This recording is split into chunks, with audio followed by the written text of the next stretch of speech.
Un aveugle peut-il conduire un aveugle?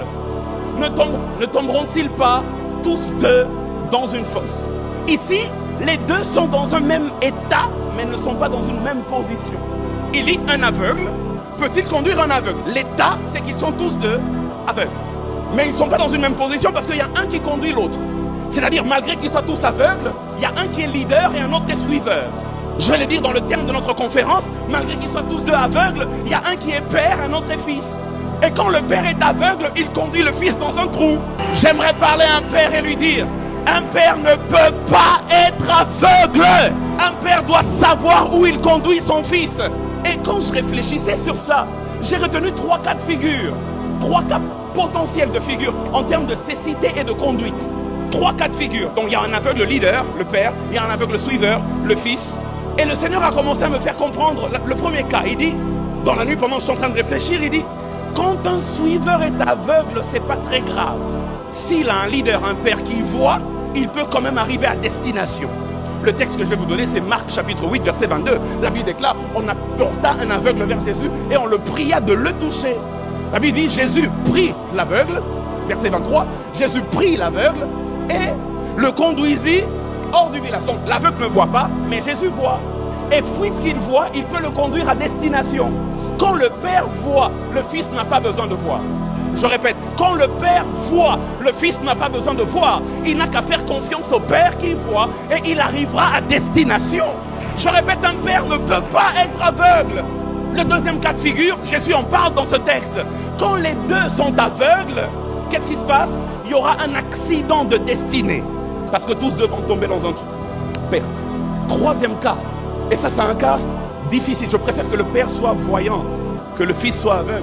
Mais quand c'est le Fils qui voit et que le Père est aveugle, quand le leader est aveugle alors que le suiveur voit, la tendance c'est que celui qui ne voit pas persécute celui qui voit. Je vais vous donner un texte biblique. Tout ce que je dis, j'aimerais le prouver. Nombre chapitre 22, versets 32 à 33. La Bible déclare, l'ange de l'Éternel lui dit, pourquoi as-tu frappé ton ânesse déjà 3 fois? Voici, je suis sorti pour te résister, car c'est un chemin de perdition qui est devant toi. L'ânesse m'a vu. Dis avec moi, l'ânesse m'a vu.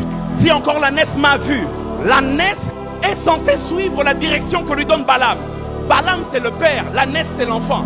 Mais l'ânesse a vu pendant que Balaam ne voyait pas. Et la conséquence, c'est que Balaam a frappé l'ânesse parce qu'il pensait que l'ânesse désobéissait. Non, le problème, c'est que tu ne vois pas. Moi, j'ai vu. Est-ce que je peux dire, je n'encourage pas les rébellions parce qu'il y a toujours des conséquences négatives et Dieu frappe les rebelles. Mais est-ce que je peux dire que certains coups que reçoivent certains enfants, c'est pas par rébellion, mais c'est parce que le père ne voit pas ce que le fils voit. Et il commence à frapper l'ânesse, mais l'ânesse voit alors que le père, il voit pas. Y a-t-il un Ivoirien ici? Quand un père ne voit pas, c'est une tragédie. Quand sa vision, et certains pères, leurs visions sont limitées à eux-mêmes. Et quand un père a une vision limitée à lui-même, il ne sait pas voir son fils dans 5 ans. Il ne sait pas voir son fils dans 10 ans. Il n'a pas de projet.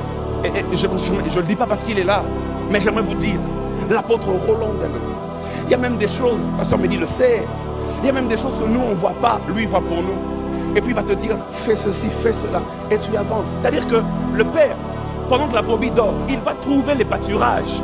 Et puis il revient, il dit à la brebis, c'est là-bas qu'on va aller. Et je ne parle pas seulement d'avoir un don de vision pour rêver et voir ce que ton fils sera, mais j'ai d'avoir un sens de planification, un projet pour l'enfant. Quel est le projet que tu as pour les enfants qui sont autour de toi? Ça fait 5 ans, 10 ans, ils sont au même niveau. Ils n'ont jamais évolué. Il y a un problème de vision de la part du père.